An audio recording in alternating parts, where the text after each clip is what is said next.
Welcome everyone to our Lane Community College Cultural Competency Professional Development Workshop.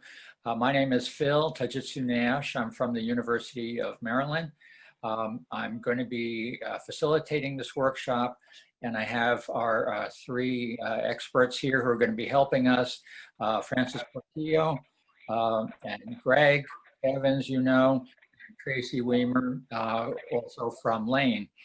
So today we're planning to talk about storytelling for social justice, but given all the things that have been happening in the past couple of weeks, we have renamed it, and we're going to be focusing quite a bit on storytelling in the George Floyd COVID-19 era. Now, this doesn't mean that's all we're going to talk about, but this is certainly something we could use as a way of learning some of these concepts. Okay, slide. Oh, next slide. All right, so stories carry a message. And whenever you hear a story or you hear somebody saying something to you, when you see something in front of you, there's something sociologists call denotation and connotation. I see that you're wearing a suit. What does that mean? To some people, it might mean you're being official. To some people, it might mean you're trying to pull something over on us and you're trying to just wear a suit so we'll take you more seriously. Again, messages have a denotation that everyone can agree on. They have a connotation that goes beyond that, that comes from the filters through which we see the world. When we hear some of these stories that we've all heard, Abe Lincoln walked 6 miles to return a penny. He was working as a clerk. Some woman overpaid him a penny and he walked 6 miles. Okay, that's a story. As it turns out, it probably isn't true, but why do we keep repeating it? George Washington fought a valiant war with an under-resourced army and won this fabulous, victory for the United States. Well, that may be true, but there are a lot of other factors too. Why do we keep repeating this?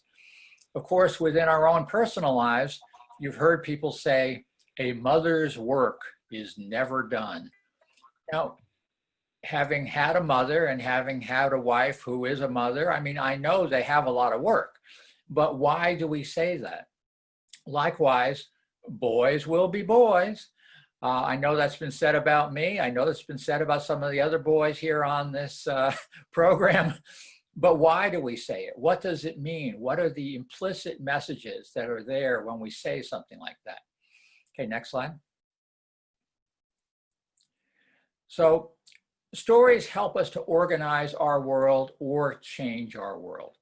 And the expert that we're calling upon today is Professor Leanne Bell, who is an emeritus professor at Columbia.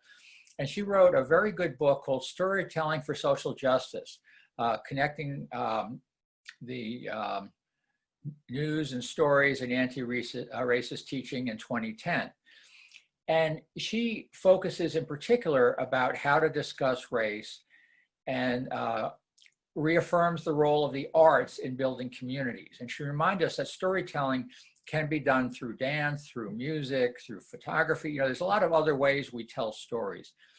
And basically, as you build a model, as you talk about the world around you, you can reinforce what's going on in that world, or you can help to change it.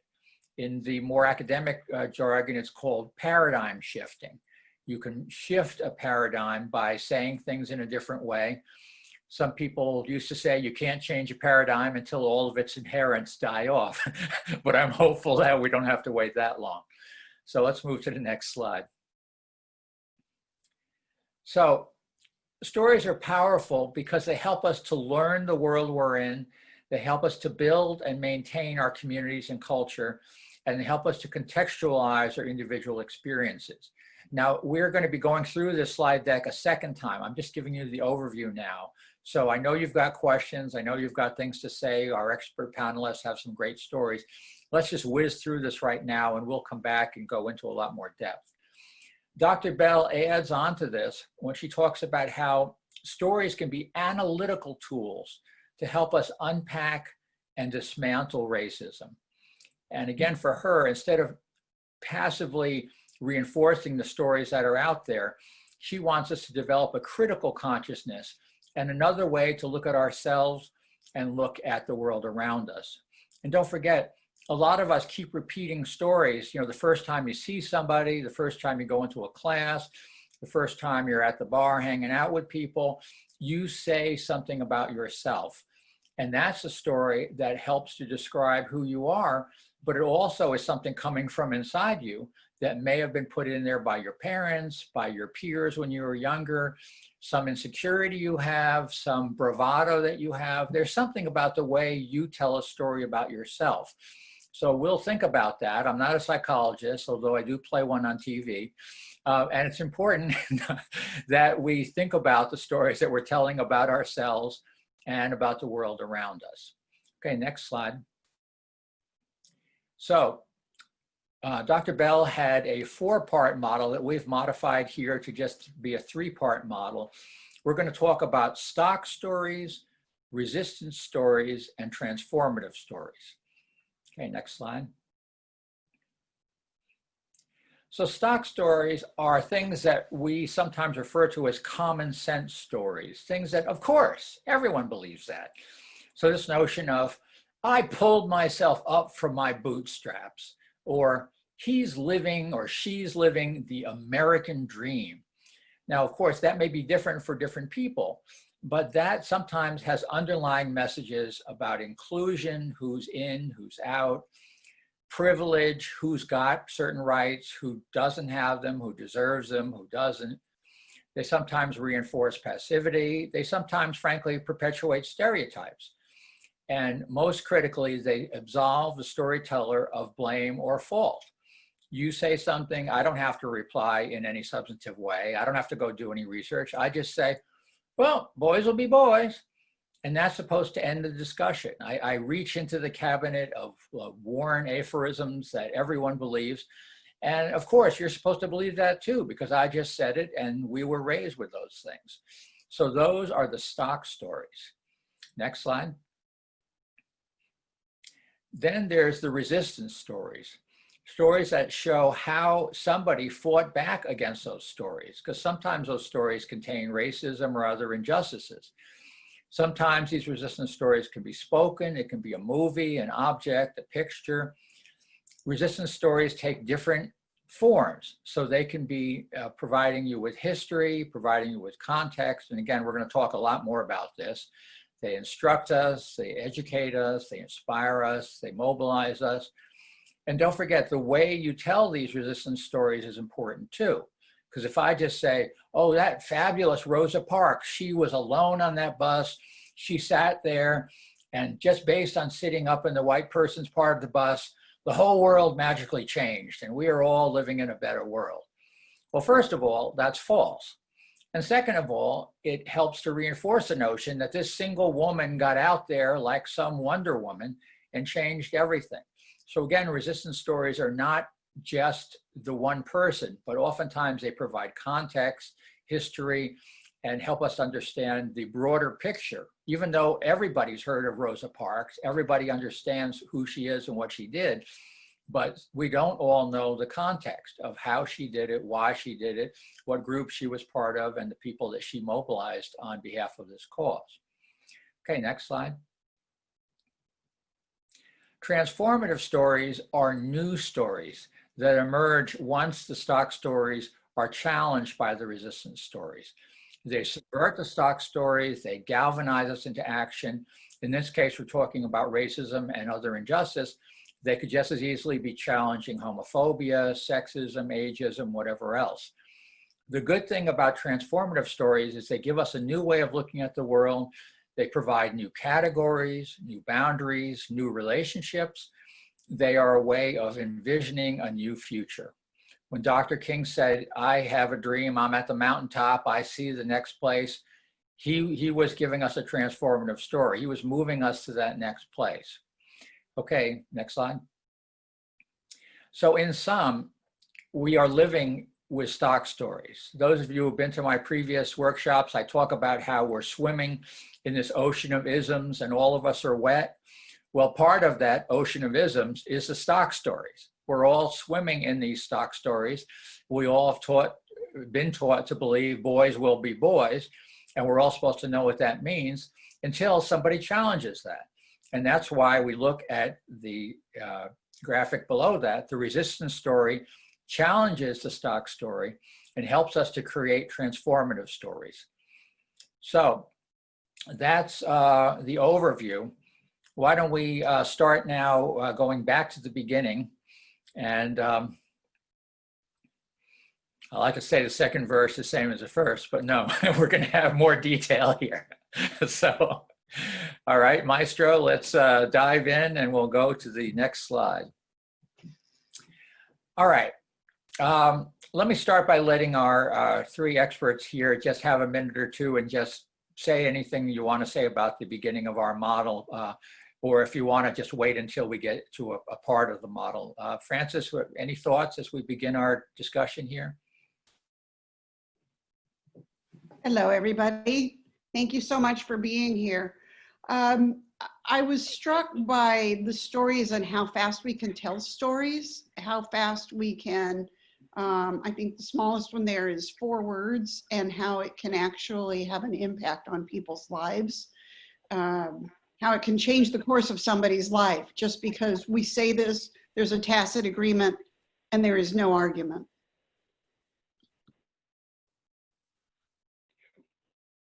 Greg, you have anything? Yeah, and thanks everybody for attending this workshop. One of the things I'd like to point out is that I'm not originally an Oregonian. I grew up in Ohio. I grew up in Cleveland, as a matter of fact. And before I came to Oregon, I had a stock story impression of what Oregon was and what Oregon was like. So the stock story that I had was this, that Oregon was very progressive, very liberal, that racism was not the same racism that I experienced as a child and as a teen, as an adult in Cleveland, but that things on the West Coast in general, Oregon, Washington, California, were better than what was going on in the Midwest. And so that's the stock story that, I engaged before I moved here, and actually before I came here for a visit. My original intention was to move to California, but things changed, and 35 years later, here I am in Oregon.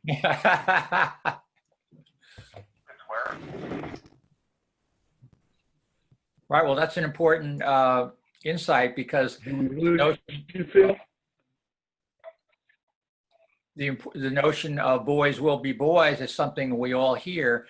And I know here in DC, I hear this notion of the left coast, and I hear these things about things happening in Portland and San Francisco and groovy hippies doing all these things. But if obviously any city is multidimensional, has people all across the spectrum. So again, these stock stories are going to change depending on what you know and how much you know on the ground. Somebody had their hands up. I know there was a problem when Greg started talking, it was a little bit fuzzy. Maybe if you can get a little bit closer to your mic. Was there any other thing that we needed to raise? Okay, so I see Matt there. You want to say something? No, okay. Tracy, did you want to add something?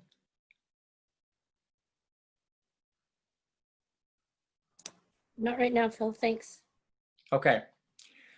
All right, so let's just take a second and start to walk through this slide deck a little bit more slowly.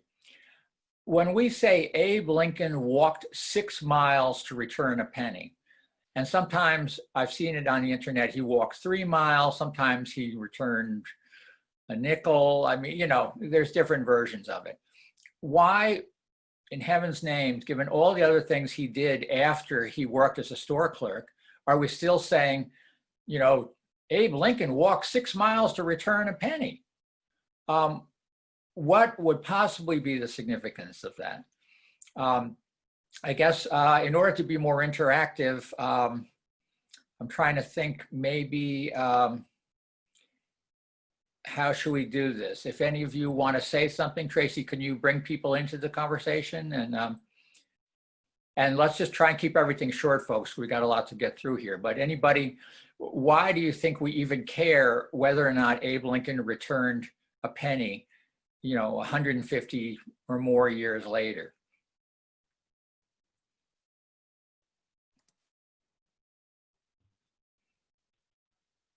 I can respond to that. Yeah, go ahead. I think it's because of the broader narrative of America that Abe Lincoln's nickname was Honest Abe, Yeah. and so that is the narrative for the country, is that Abe Lincoln was the symbol for American honesty and purity, and that we would always do the right thing. Right. And so we're supposed to believe, because he's one of our greatest presidents, that we too are honest, hardworking, we can split rails, we can do all these wonderful things, and we see ourselves in him. That's a story we feel good about, so we keep talking about it. Now, the second one you may not have thought about much. When you think of George Washington and Valley Forge and all these things, I was at the French embassy recently, and they did a presentation that completely blew me away.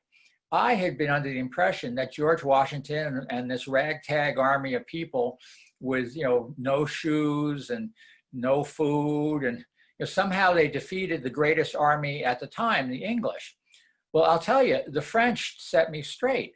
They put our Revolutionary War in the context of global struggles and talked about how there had been these ongoing wars between France, Spain, England. And oh, by the way, this little piece of that war called the American Revolution include George Washington.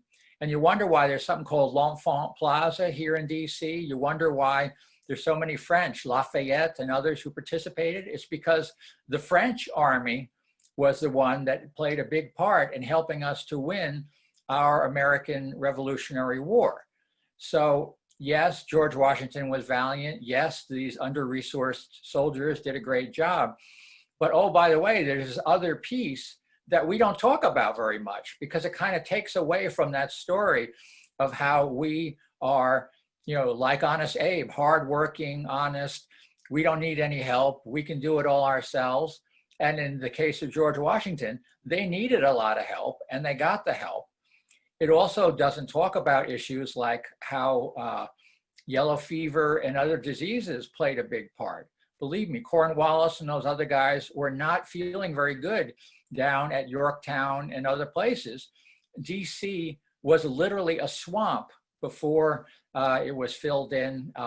Some people would say it's still a swamp, but the point is that there is a lot of disease and things that had an impact also on American history. But again, that's not part of our dominant narrative. It's not part of our stock story, because it's better to just say George Washington and these valiant people. And of course, it's always his men. We don't talk about the valiant women who did a lot of work to make sure we won our Revolutionary War. What about a mother's work is never done? Frances, is there something that we can unpack about that? Oh yeah, call on the woman. Well, a couple thoughts there. As I grew up with a single mother, and so it certainly was true for my mom. It just seems like she worked all day to earn the money, which stereotypically was for the man to do, but there wasn't one. And then she came home and didn't clean the house as well as other mothers, and she did the best she could do. So I think in some ways that resonates for me, and it was the burden that she was asked to carry. Whether it was right or not, she was going to do it, but there was also a level of guilt that comes from statements like that she just should. So I think often then we think we shouldn't ask for help, or having childcare is wrong, all of these different things. So it resonated for me on a few levels. Yeah. So again, picking up on what Frances has said, when I say to you, a mother's work is never done, I'm being a nice guy. I'm not saying I hate you, I hate women, I hate the work that women do. I'm just saying jokingly, oh, I know you're busy, Frances. A mother's work is never done. But what I'm also saying is a woman should keep working. And if a man wants to take off after working 8 hours, that's fine. I can go kick back and watch the ball game. But if a woman does that, oh my goodness, you're violating one of our fundamental stories. A woman's work is never done. So again, I didn't mean that. I wasn't trying to put you down. I wasn't trying to be a bad guy, but I'm repeating a story, a stock story that has put women in their place. Likewise, boys will be boys. What does that even mean? Craig, what do you think?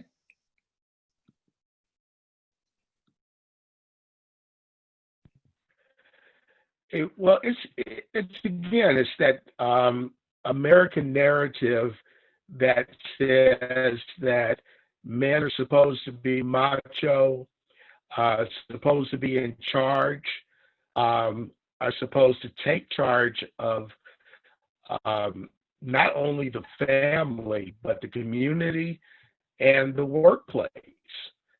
And that's been the stock story that we have dealt with in this country for years. And part of what is still being dealt with. So when people talk about, the good old days and nostalgia, what they're talking about is the days when men were in charge and dominated, and particularly white men. And that's the narrative of white supremacy, is that there is a social order that has been established and in place, and there's a story, a narrative that goes with that. And that story, that narrative should not be interrupted or changed. Thank you. Now, there's also another piece of this that I want to bring up. We are going to be having a workshop to look at gender with Mats and with Frances. I hope you all are going to sign up with that. When you think about boys will be boys, I was very lucky that my parents were socially progressive, because when I was 4 years old, I had my little men and I played war out in the backyard. But I decided that I didn't want to kill anybody. I asked them to get me a stove because I said I wanted to feed the troops. So my parents dutifully went out and bought me a pink stove. And there's a picture of me with my stove. And that was something I did. The kids all accepted that. I went on to be a leader and somebody who did a lot of other things that men, quote unquote, do. But at that time, a boy was not supposed to be, getting a stove and cooking for the troops. I don't know where I got that idea. I still enjoy cooking. But, those are the type of things where the roles that we're supposed to play, and again, we're going to deal with this more in the gender workshop. That story, boys will be boys. I guess if I'd gone out and punched somebody in the face, and instead of punishing me, somebody would have just said, oh, well, boys will be boys. But my parents weren't that way. If I had punched somebody, they would have put me in timeout big time. So anyway, let's move on to the next slide. All right, so we talked about the message being reinforced. Let's go to the next slide. So we talked a little bit about Leanne Bell and her using various arts. Does anybody want to talk about other forms of storytelling that you've used successfully in other workshops or in other venues?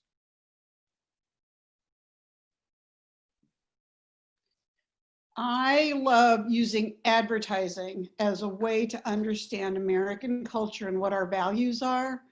And I try to get clips from everything from billboards to radio announcements to television commercials.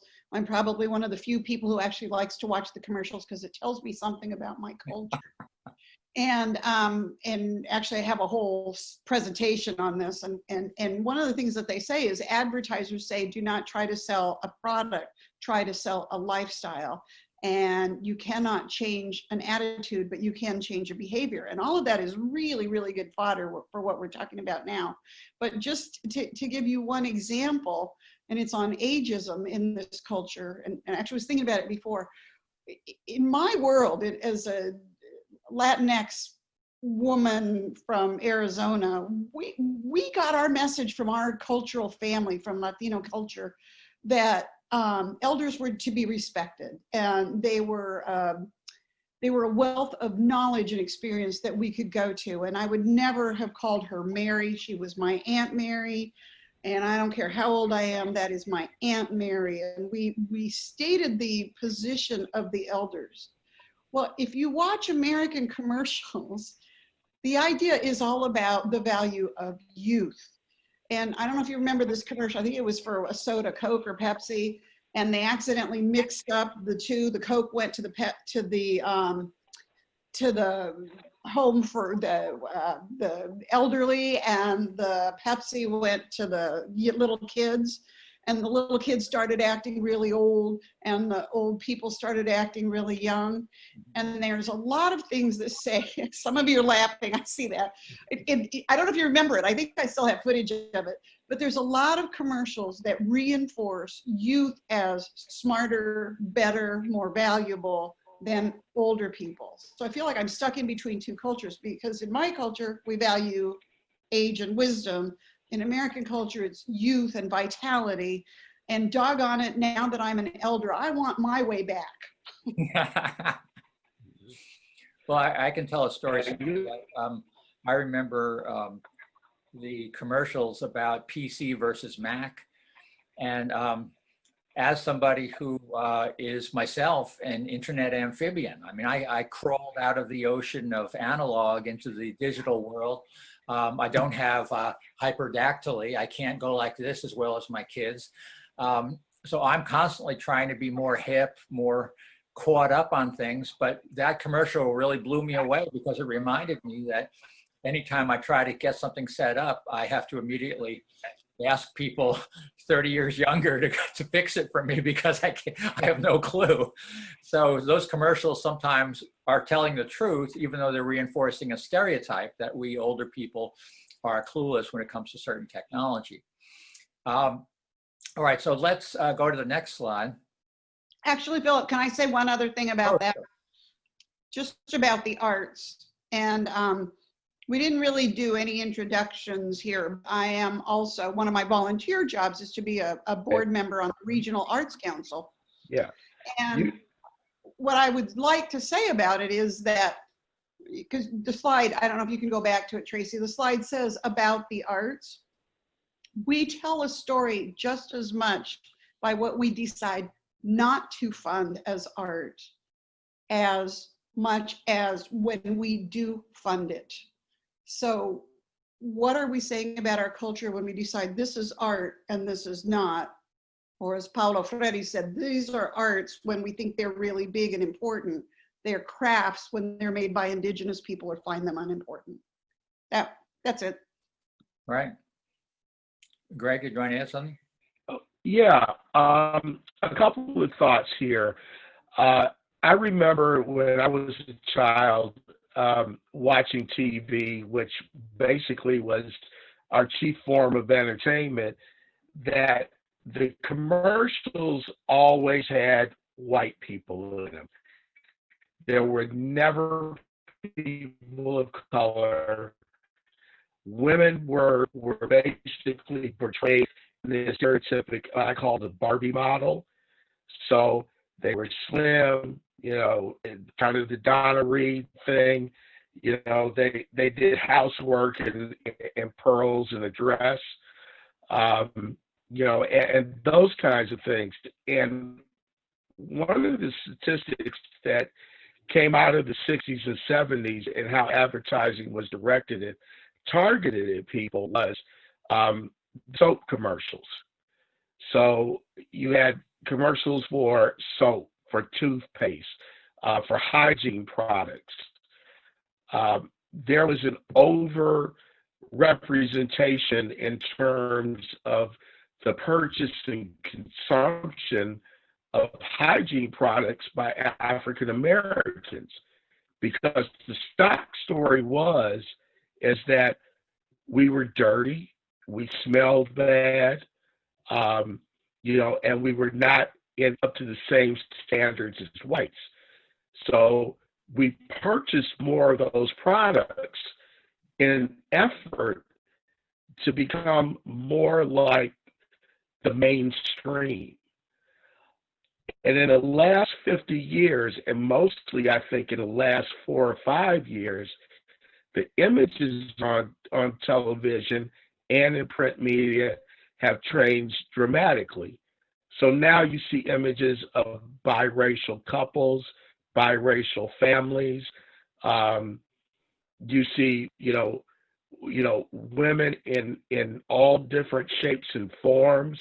I noticed a commercial last night where there was an advertisement for a woman's clothing product, and the women in that advertisement were not the stereotypical slim, trim, blonde, aesthetic that the stock story for America has promoted. So things are changing rapidly, and those stock stories are going away, in favor of resistance stories and transformative stories. They're looking at America as being in a transformative stage. And so that's what you see reflected in, advertising today, both in the print and in the, television and visual arenas. So let me just add on to that. There's a concept that we've all got to be aware of, particularly in the Zoom age. It's called toxic perfection. And what that means is, like today, I'm in front of you with a suit and tie. Yes, I do have the bottom of the suit on. I'm not in my pajamas. But what has happened is I have a regular meeting with some people where none of them except me shows themselves on a daily basis. Once a week, they all come out and show themselves. And one day, somebody made a mistake and showed herself. Her hair wasn't done, and she was so aghast. Luckily, one of the other women had the presence of mind to out herself too, and just in solidarity say, yeah, my hair is not done either. But we've got this notion now that we must be perfect. And it ties into what Francis and Greg were talking about before, these commercials saying, you got to be like Donna Reed, and when you're cleaning the house, wear a perfect dress and pearls. And this notion of toxic perfection means any of us who have any problems, if we have health problems, if we have weight problems, if we have money problems, if we have any of these things, it must be our own fault. So it's a way of kind of making us feel insecure. In a martial arts sense, it means it decenters you. It pushes you off your center, and you want to get back to that center. So what do? I'll buy some underarm deodorant. I'll buy that new toothpaste. I'll do something, anything to be liked, to be understood, to be welcome. And that's the premise of not just the madman advertising from the 1960s, but even the advertising today. So let's move on now to the slide here, where we're talking about how stories help us to learn about our world, build and maintain community and culture, contextualize. Let's move on to the next slide and start talking about, again, there's stock stories, resistance stories, transformative stories. Let's dig in with the stock stories again. So let's go to the next slide. And we see, what about these underlying messages? Greg talked about how he had a stock story of what Oregon was like when he was out in Ohio. And that changed when he came out there. Greg, you want to talk a little bit about how your stock story about Oregon changed once you moved out to the West Coast? Well, I'll just give you a quick example. when I first moved to Oregon and to Eugene, basically it was a connection with a friend of mine um, who I went to school with back east. And that's essentially how I ended up here. But when I decided to move to Oregon, and I packed up all my stuff, I came here back in the mid '80s. Um, I was in Eugene 3 days before I got stopped by a police officer. Now, mind you, I grew up in Cleveland, Ohio, where there's a whole lot of black people and a whole lot of people of different ethnicities. But and some of my friends had been stopped by the police and had encounters with the police, but I never did. But my first encounter with the police was here in Eugene, and I was stopped while I was walking down 13th Street going toward the U of O. And the cop pulled up in front of me, hopped out of the car, and I didn't know any of this backstory to this at the time, but, he told me, he said, I was wearing a jacket. He said, open your jacket. So that's what I did. My mother always told me, you cooperate with them, don't give them lip, don't push back. And then he said, where are you from? And I said, well, I'm from Ohio, but I just recently relocated here. And then he asked me for my identification. I gave it to him. He looked me up and down. He had a partner that got out of the other side of the vehicle who was in plain clothes. He might have been in training or some mode of that nature. But then I got a series of questions that I didn't think were appropriate. And, then he basically let me go. I learned later that, at that evening, the 2-day period, that the Eugene Police Department were looking for an African American suspect who had committed a murder in Seattle and was quote unquote traveling down I-5. I learned I wasn't the only black person that was stopped that night. There were black men, black women, teenagers that were stopped and, interrogated, if you will.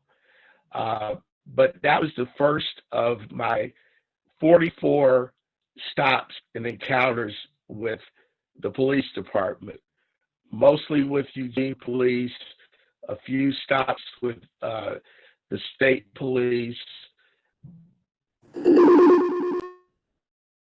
Yes, I finished my thought. Okay, we missed out on the last part. We heard kind of a ninth dimensional sound there. Okay. I know you're always profound, Yeah, but I finished my thought. Did all of it come through? we heard about how you'd had 44 stops, and after that, it kind of went into the twilight zone. Okay. You want to finish, repeat that Do briefly? you want me to go back again, Reader's Digest version? Yeah, just because I'm sure we're going to be bringing it up for the rest of the hour here, but in short, Tracy, you're muted. I was just saying, like, maybe the last 2 minutes, we got the gist, the most of it. It was just your final thought that cut out. Still can't hear you. Can other folks hear me? Yeah. I Yeah. hear you. So in sum, so Greg has been stopped 44 times by the Eugene and other police, which I'm sure if we took a poll here is far more than almost anyone. And that's part of the issue we're going to be talking about here for the Go rest. back to Phil. Phil? Yeah. Okay, I can hear you. Go ahead.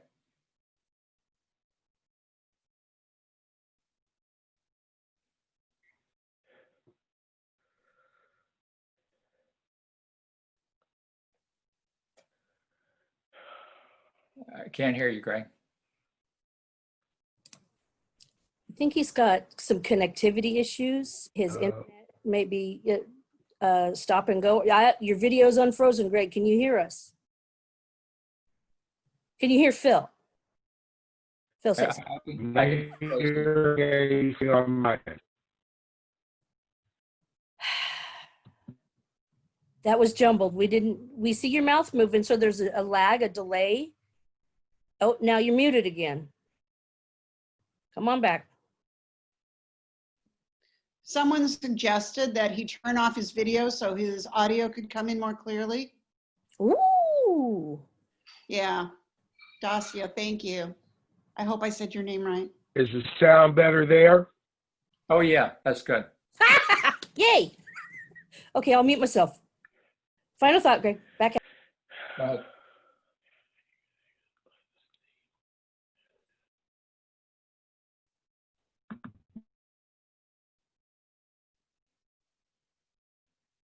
We don't hear you, Greg. Go ahead. He's muted now. Somebody needs to unmute him. Okay, I'm unmuted. Can you hear me? Yeah. Yes. Okay, so go ahead and summarize again. Thanks. Are we going back to Phil? No, so just take another minute and just summarize. Phil, are you there? Yeah, so you had said that you had been stopped 44 times, and after that, I didn't hear anything.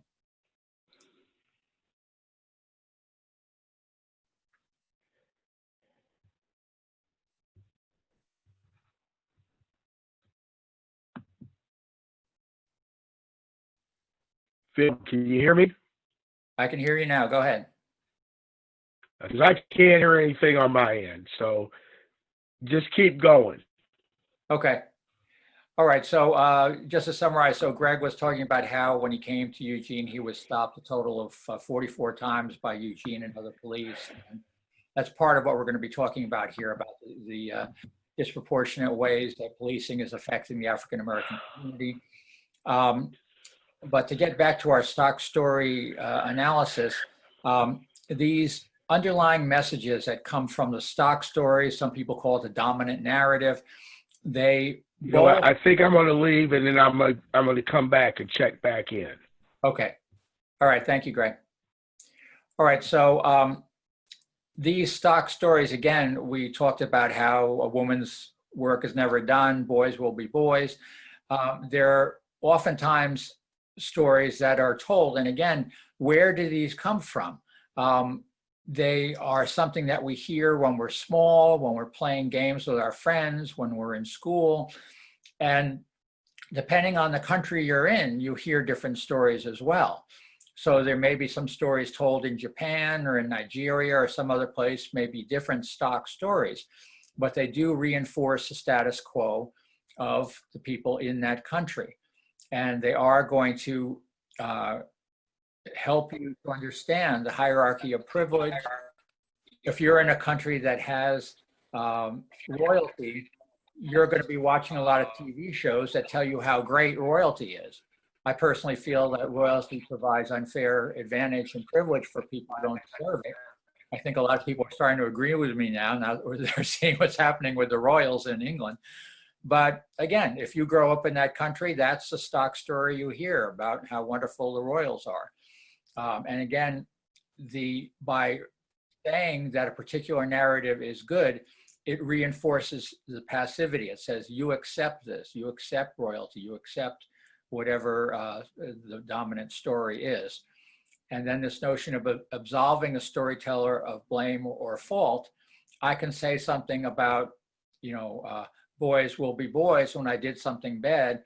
And you're supposed to say, okay, as a man, he did something pretty misanthropic or something very misogynistic, but that's just the way boys are.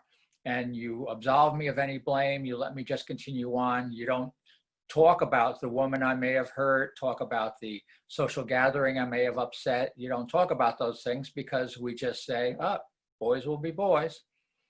So let's go to the next slide. And actually, sorry, I think I have a more localized story.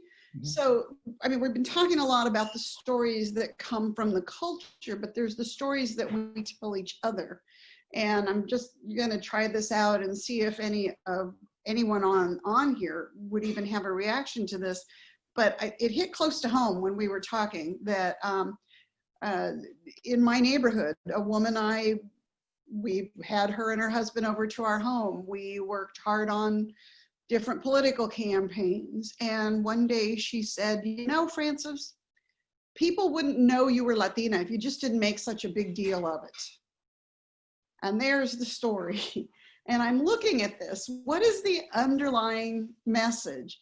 So anytime, and I can only guess what the speaker meant, but as the listener to this story about me, you want to feel included. And often when I would try to explain issues of racism and ethnic bias, she would bring in gender as if that put her inside the group. And I think that's where she was trying to go.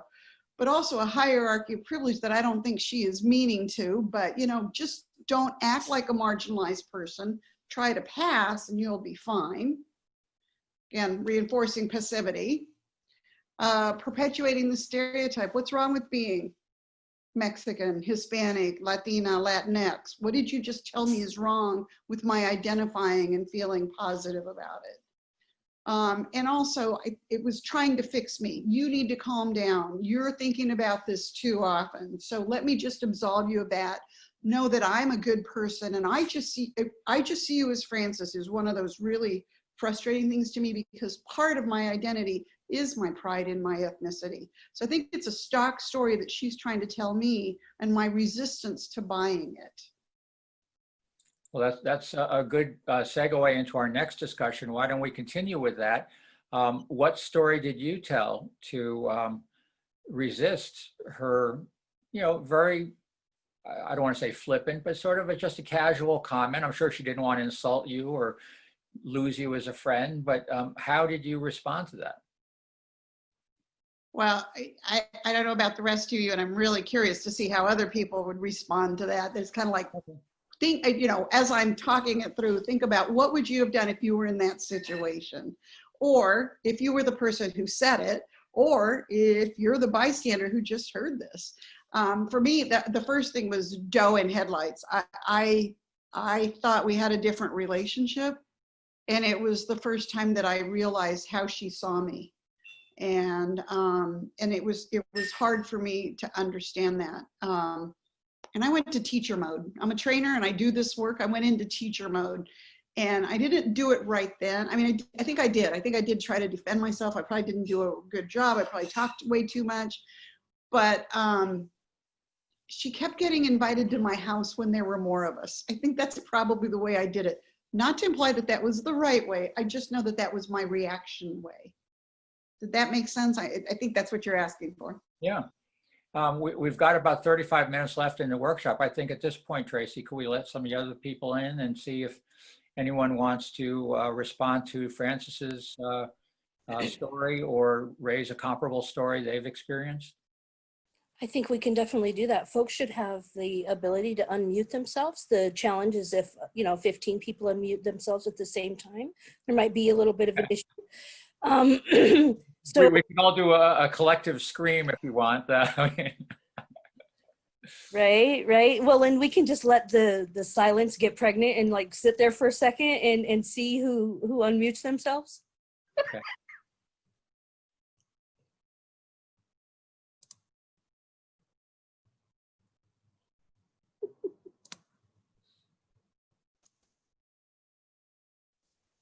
Or not.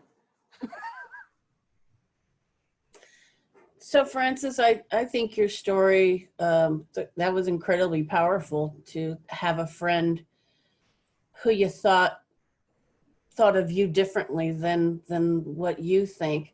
I think in my case, I don't let things like that, I don't become passive. I become, and I don't want to say aggressive because it's, that's supposedly the opposite of passive, but I would have questioned her right away.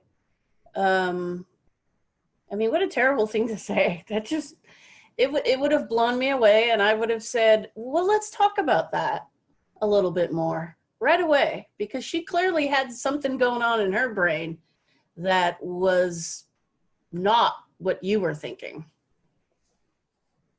So it's easy for me to think of what I would have said while I'm right here.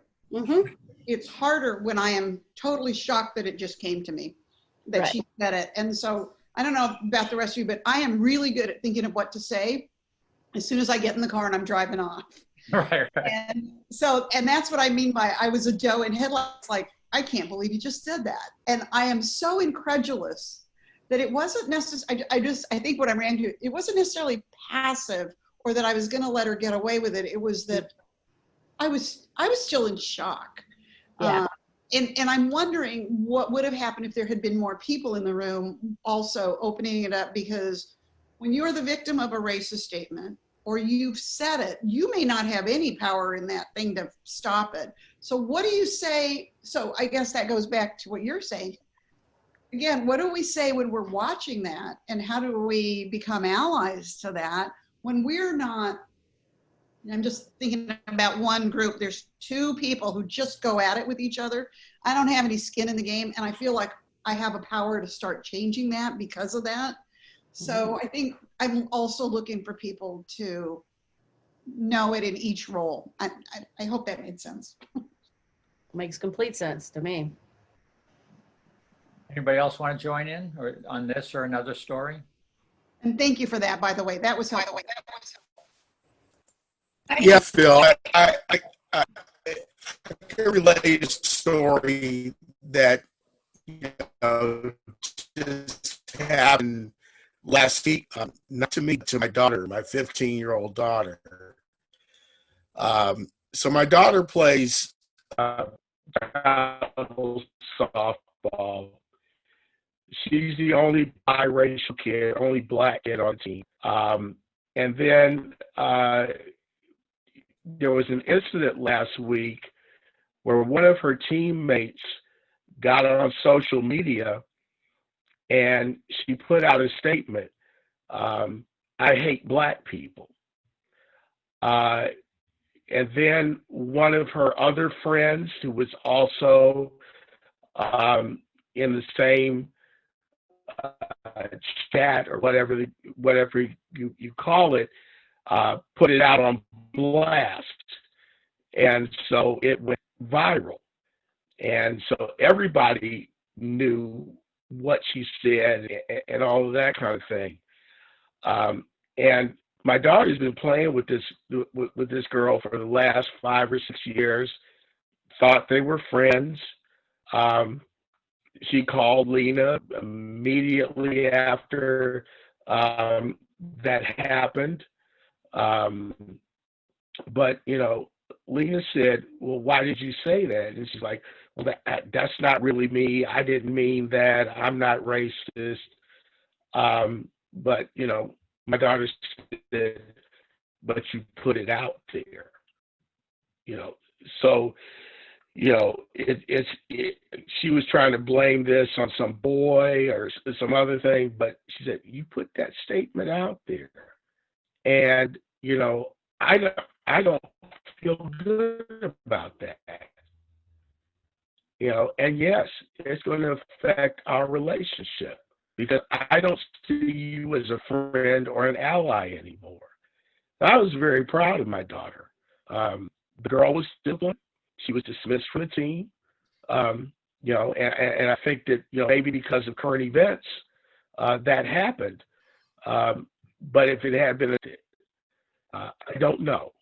But it was a very powerful moment for my daughter, realizing who her friends were and who are not. So, Dana, you had something? Dana, go ahead. Do you want me to unmute you? Mute. Unmute. There we go. Okay, you're live. Hi. Thank you. Thanks, Greg, for sharing that. I'm sorry that happened, and I'm proud of her as well. That takes a lot of courage, and thank you, and thank you for her being a part of this conversation.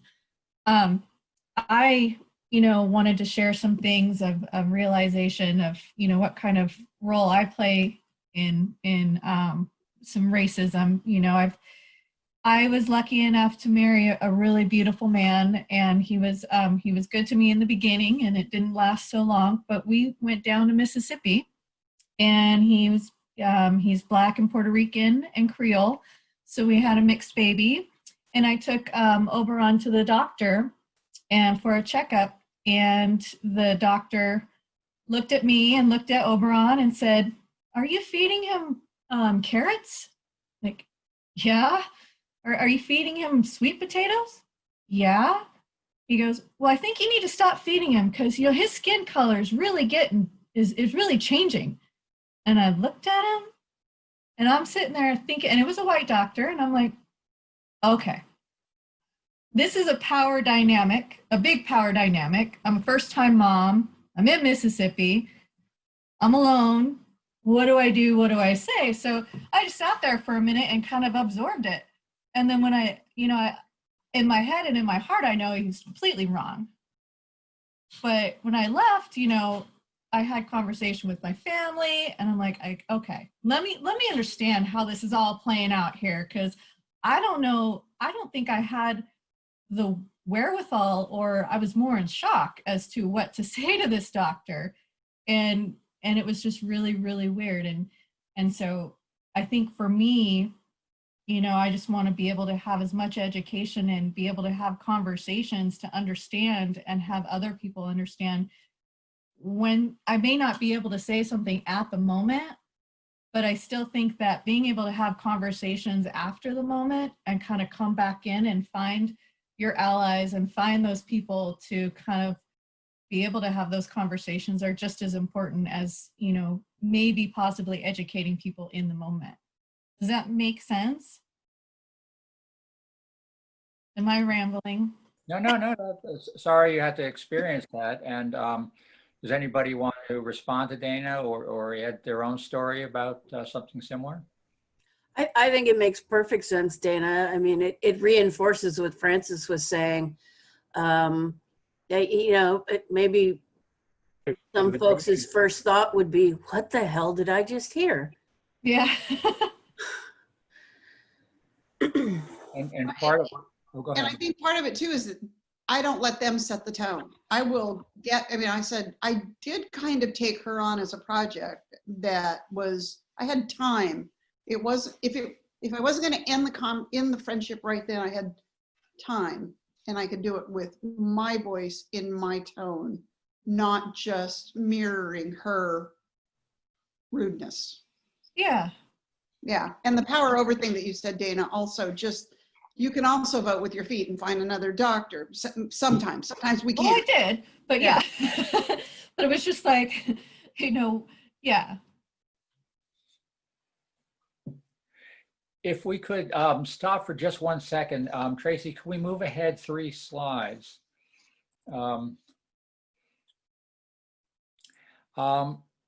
What we are talking about here is a concept of frame shifting.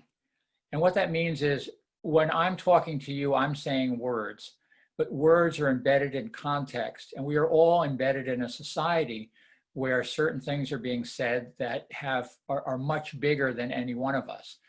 And so what this means is there are ways that we could say something.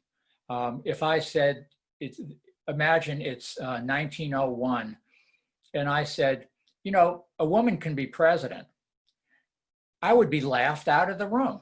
There were, you know, women were not elected, there were a few lawyers, but almost none. A lot of women were working in the House. The notion that women could be president was laughable.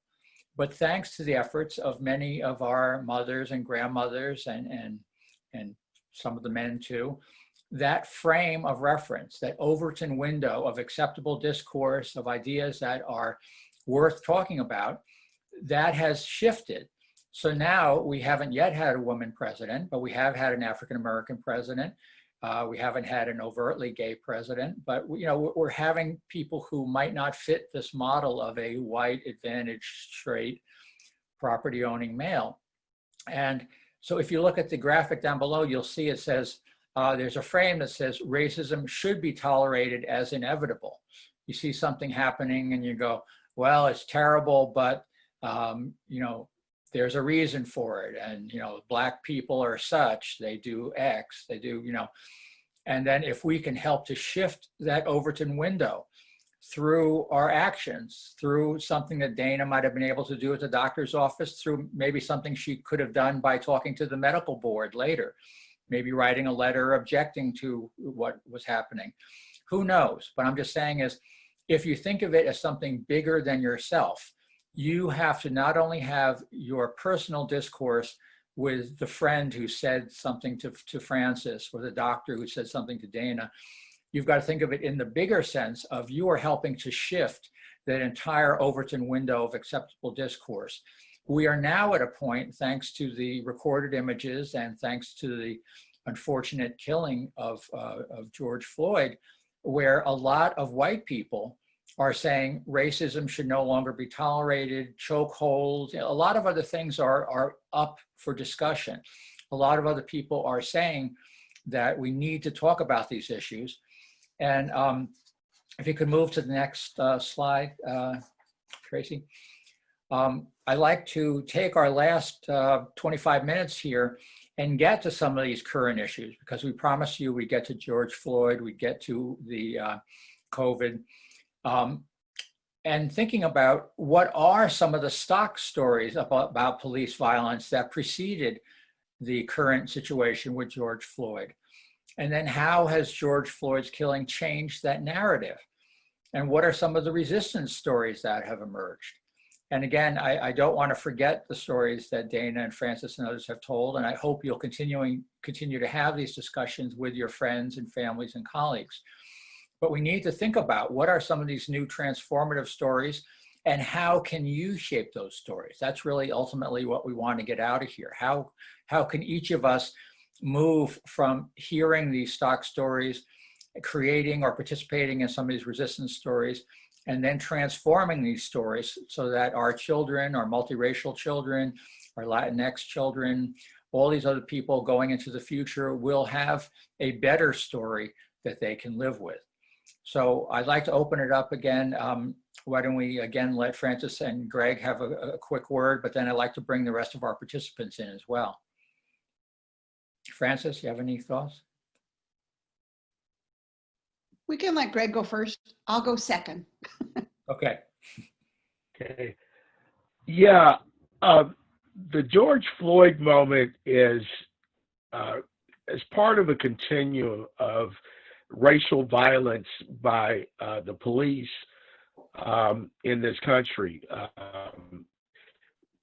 Well, I note the fact that, police were involved in lynchings in the South and the Midwest. When people would talk about, Black people getting killed or injured by the police or police brutality, they said, well, he must have done something to provoke it. He deserved to get what he got. The same thing came up with Rodney King back in 1991. Well, he deserved to get beaten by those police officers. They deserved to get off from that. But this time it was different. Rodney King lived. George Floyd was literally murdered on TV. And I think that got to people in a way that was different than it had before. This wasn't something that happened, 40 years ago. That was standard course, for most Black men that had encountered police in that way. But this somehow was different, and it aroused something in white people that I don't think that I have ever seen before. I was talking to a friend of mine last night, as a matter of fact, and she's a lawyer, and she said to me, wait till this blows over. See how many of them are with us when this blows over. And I thought that was a telling comment.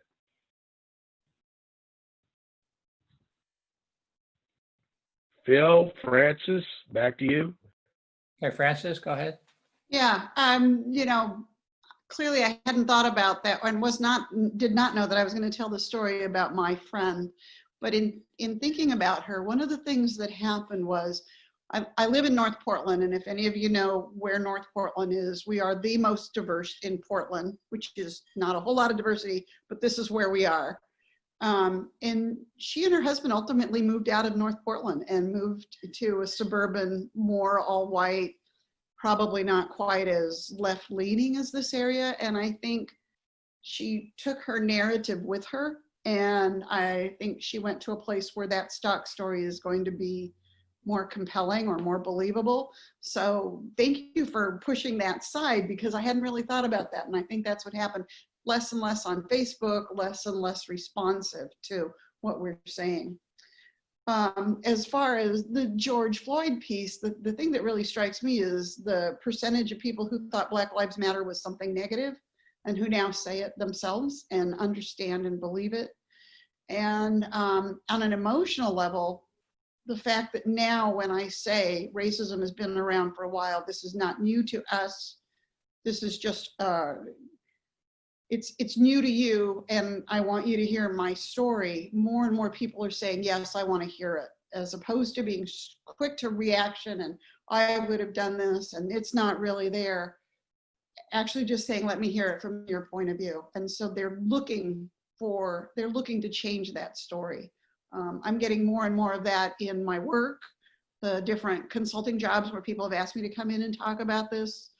And less of looking for a solution, but how do we redefine this problem so I understand it and we'll go further with a deeper solution. I think that's my transformative experience right now. Thank you, Francis. Why don't we open it up to some of the other participants? Anybody who hasn't spoken yet?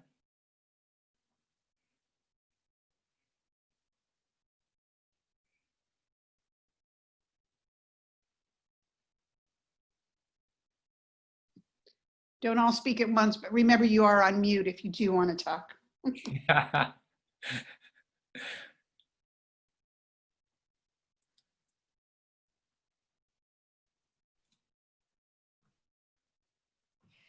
Dana, go ahead. So I think for me, I am trying to find my comfort zone in the resilience stories, because, you know, I want to respect everybody's own personal perspectives and their own things that have gone in their life. But what I'm noticing is there's a lot of misinformation out there regarding what Black Lives Matters means, what Antifa is, you know, what counter protesters are, who's doing what and when and how and who's responsible. And I think that's a huge part of what's going on. I was just talking to a friend of mine just yesterday, and he came in to the conversation really upset about Antifa. And I was like, I don't understand. What do you know about them?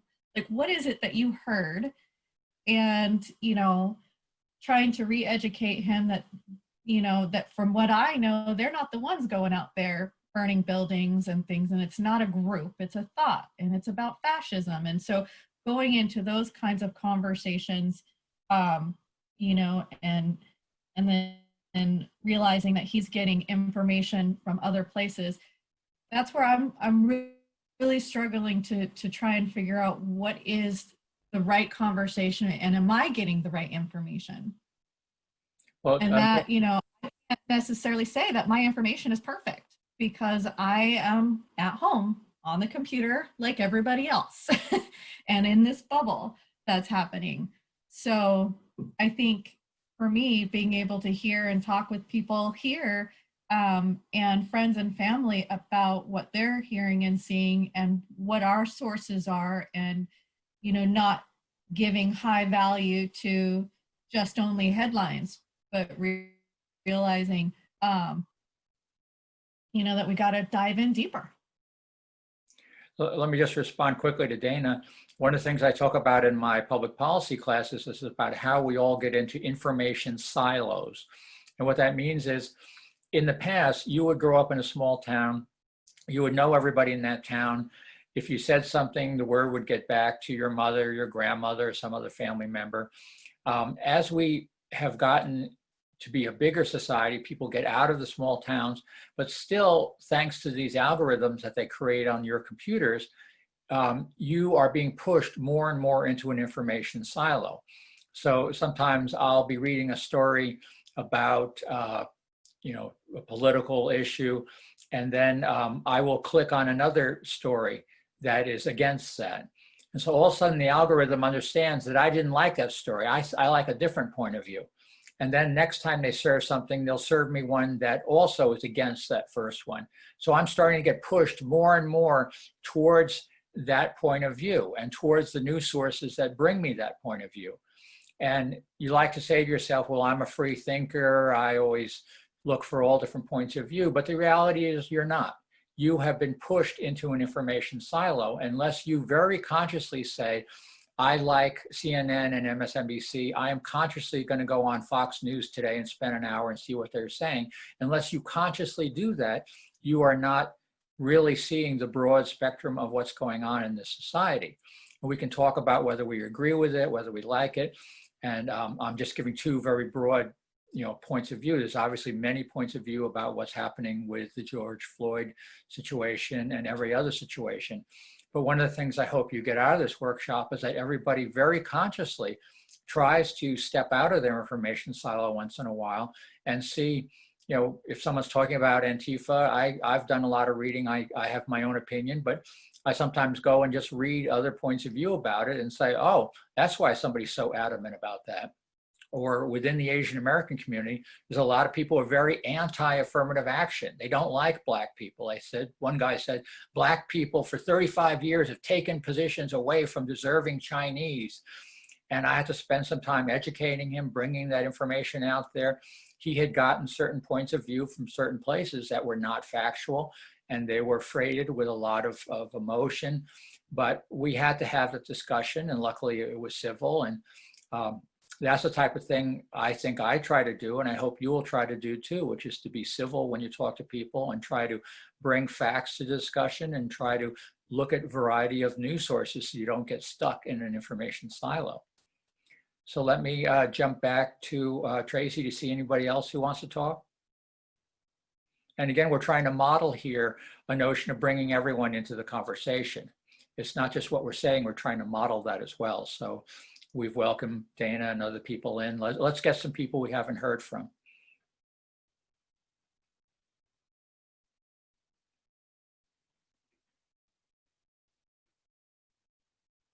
Anybody?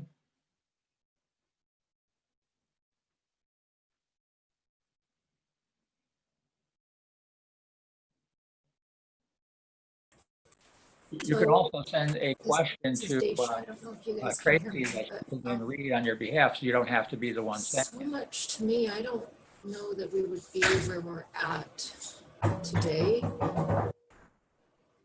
I'm sorry, Tracy, could you repeat that, please?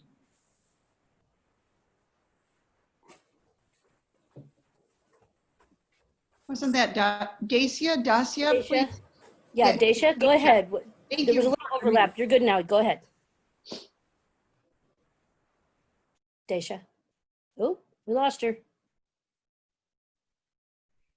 Unmute, Dasha.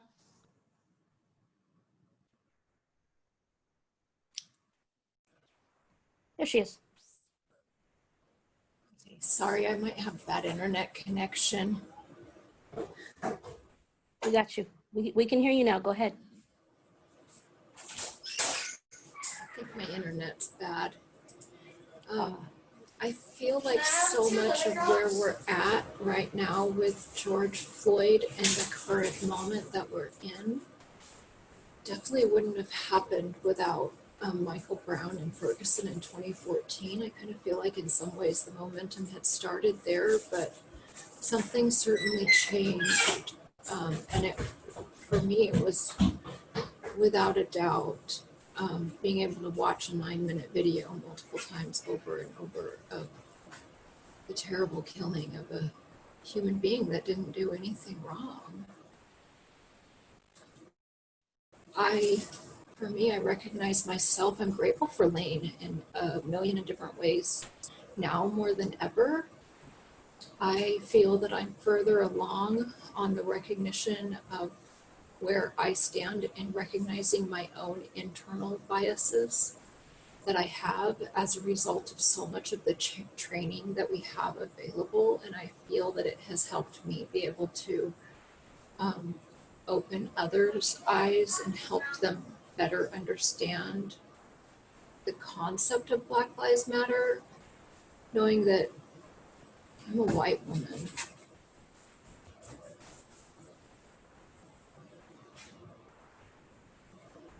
Which is humbling in and of itself, because I know, without knowing all of the ways that I have, I know that I've hurt people. And that's not easy to recognize and not be able to create a positive ending for, because I don't know who I've hurt, and therefore I don't know how to correct it. All I can do is move forward.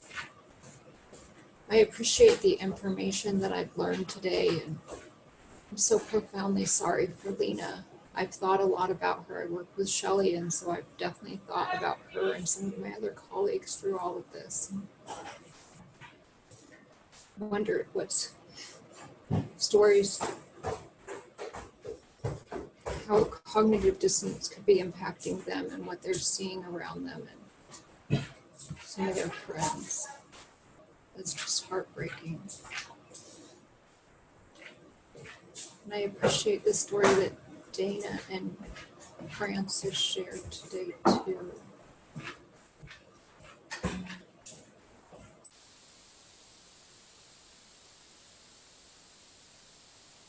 Well, thank you very much for sharing that.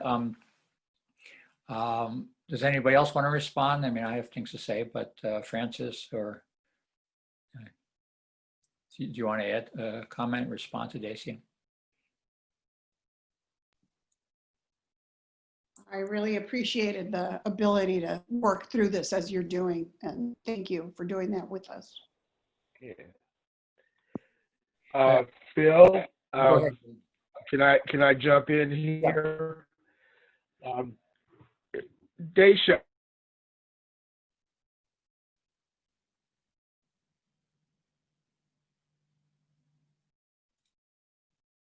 We lost your audio. the things that as African Americans we go through every day, and how that informs our psyches and how we relate to, the broader public.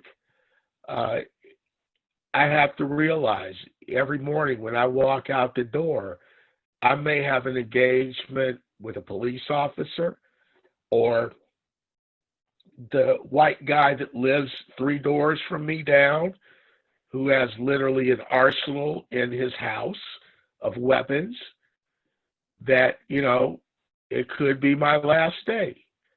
I could just be killed for being Black. That's a heavy thing to think about, because I would say most or all white people don't think that their lives are going to be in jeopardy because of the color of their skin. And there's a freedom of movement in this society that you have that I don't. There's things that you can say that I can't say. I have to be careful with my words. I have to be careful with, my position and my body in public. There's so many things that I have subconsciously internalized in terms of my relationship to the overall society, that it becomes exhausting and it's hard to deal with. The last 2 weeks have just been really, really hard. And for me personally, and for a lot of my friends that I grew up with, who are African American, and it's a different way in terms of the conversations that we have a lot of times with our white friends, because those conversations are evolving, and I hope for the better. If I could just jump in here, my personal strategy for dealing with this very difficult time is every day I consciously promote a resistance story out into the social media, onto Facebook or somewhere. One of the things that you got, that Tracy sent out, was that document from the Smithsonian National Museum of African American History and Culture. And it was a first-person narrative written by a lawyer, African-American lawyer, right after the Tulsa killings. And even though it has the immediacy and the impact of a cell phone video. So I hope you will go to that link and take a look at that, and then come here to Washington, take a look at that document. I'm not able to hear anything, so let me dial out, dial back in. So the bottom line is, every day I'm trying to promote a resistance story of some kind. I'm trying to make sure that, and Tracy says the link is in the calendar event. Be sure and take a look at that, and then think about how you can promote a resistance story to move that Overton window in a direction that you want. Each one of you is a change agent. And Tracy, can we go to the last slide for a second? This, I think, is a very effective, transformative story that I saw on Facebook one time. A young African-American man carrying a sign, and it was so effective, it just blew me away. He just says, we're not trying to start a race war, we're trying to end one. And it's just a young man. I mean, he could be my son or my grandson. He could, he's got his hat over to the side, you can read into what each of these things means. What does it mean that he has that kind of shirt on? What does it mean that he has his hat that way? But the bottom line is, he's being himself, and he's carrying a very effective sign, and he's standing with some people in the background. He's clearly at a march. He helped to transform my consciousness about what's going on with the George Floyd protests. And I just would encourage each of you to think about the ways that you are interacting with the rest of the world. It's your turn to take charge of the stories that you use to describe your life, your world. And again, when you go out and tell people, well, I'm just a shoemaker's son, and I don't really know very much, but there's a lot of ways that we put ourselves down, ways that we say we're less important, ways that we dismiss ourselves. So think about that when you're describing yourself, and when you're describing the world. How do you start by describing this young man? How do you start to describe what you're seeing in that picture? And how can you create comparable images to transform the world that you're living in right now? Let me get some closing comments from Francis, Craig, Tracy, anybody else? Francis, you want to go? Sure. I was really appreciating the toxic perfection piece.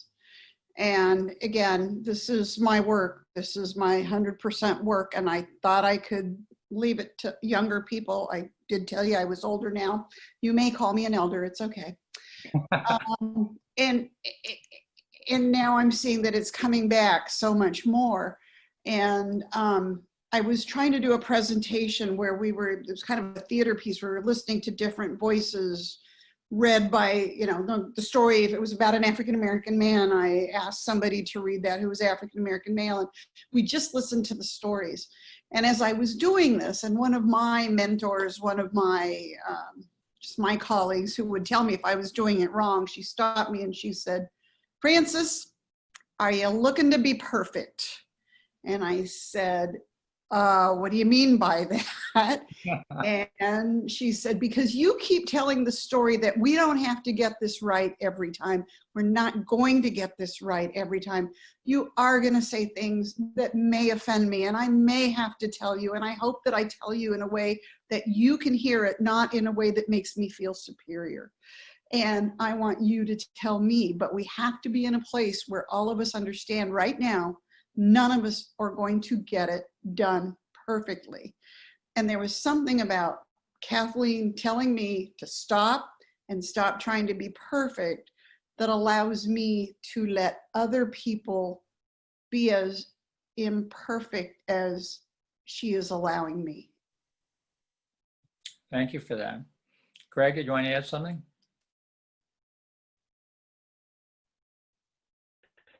Oh, we're still having the audio problems. Phil, no, not really. No, it's kind of respect everybody's, time constraints. I think that despite our technical difficulties, this was a good workshop. And I thank you for facilitating.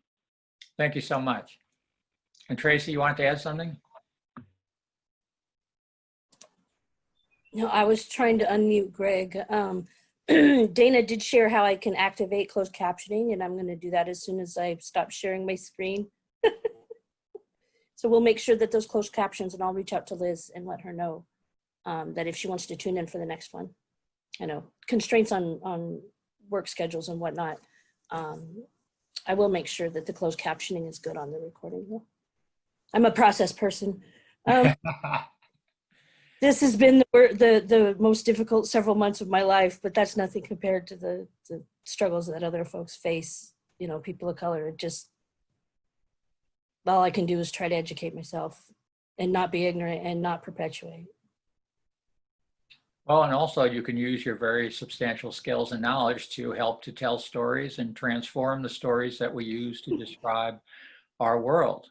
The way we describe African Americans in police custody now, we don't start by saying the policeman was trying to defend himself. We start by saying, let's look at the context. Let's look at whether the person was unarmed. Let's look at other ways of policing. So again, transformative stories are underway. And we all, every single one of us has a role to play to challenge some of those dominant narratives if we don't like them, and to help to transform the story that's going to be heard by our children and grandchildren. So again, thank you very much, everybody, for participating. And now the story is up to you.